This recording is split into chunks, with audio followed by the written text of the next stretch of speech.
Now I Paul myself beseech you by the meekness and gentleness of Christ, who in presence am base among you, but being absent am bold toward you. But I beseech you, that I may not be bold when I am present with that confidence, wherewith I think to be bold against some, which think of us as if we walked according to the flesh. For though we walk in the flesh, we do not war after the flesh.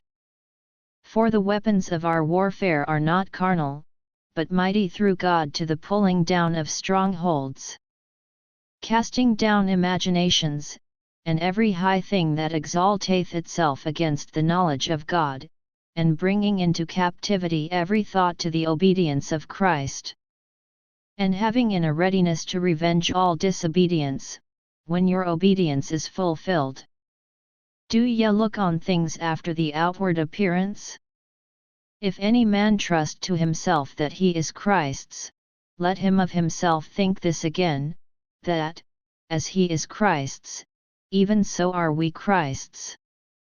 For though I should boast somewhat more of our authority, which the Lord hath given us for edification, and not for your destruction, I should not be ashamed. That I may not seem as if I would terrify you by letters. For his letters, say they, are weighty and powerful, but his bodily presence is weak, and his speech contemptible. Let such an one think this, that, such as we are in word by letters when we are absent, such will we be also indeed when we are present. For we dare not make ourselves of the number, or compare ourselves with some that commend themselves, but they measuring themselves by themselves, and comparing themselves among themselves, are not wise. But we will not boast of things without our measure, but according to the measure of the rule which God hath distributed to us, a measure to reach even unto you.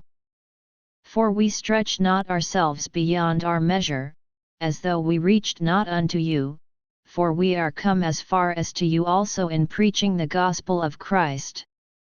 Not boasting of things without our measure, that is, of other men's labors, but having hope, when your faith is increased, that we shall be enlarged by you according to our rule abundantly. To preach the gospel in the regions beyond you, and not to boast in another man's line of things made ready to our hand.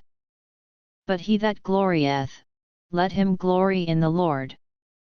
For not he that commendeth himself is approved, but whom the Lord commendeth.